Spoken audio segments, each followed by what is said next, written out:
Okay, so let's look at the second assignment, literal equations.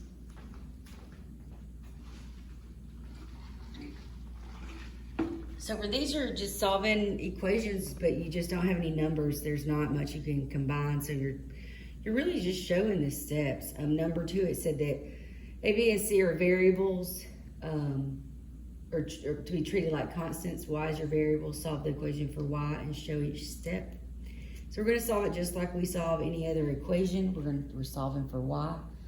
So the first thing we want to do is get rid of anything that's not touching Y. So we're going to add B to both sides. So we're going to bring down ABY. Negative B plus B is 0, and it's equal to C plus B, because you cannot combine them because they're not like terms. So we're just going to leave it as C plus B. So this is A times B times Y, and we're solving it for Y.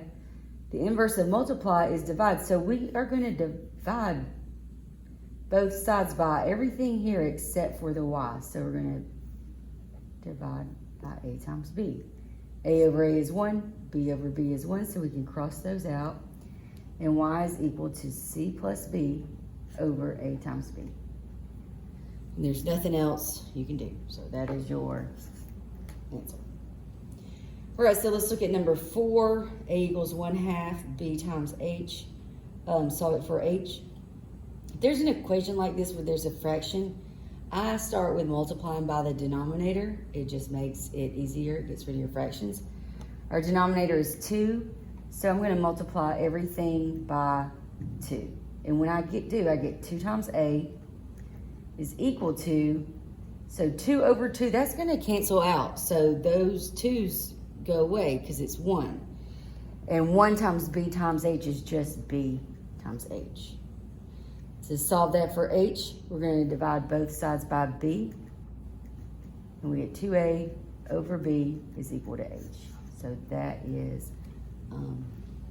that's the answer for that one. Okay, so number 5, find the mistake. All right, so here's our problem. 32 equals 8y plus 2x. We are solving it for x. So we're going to subtract 8y from both sides. So minus 8y. Minus 8y, and when we do, we get 32 minus 8y equals 2x, so that's right. Then we want to get rid of this 2, so since we're 2 times x, we want to multiply everything by 2. And when we look at this step, they did not divide that term by 2, so that is your mistake. This should be divided by 2.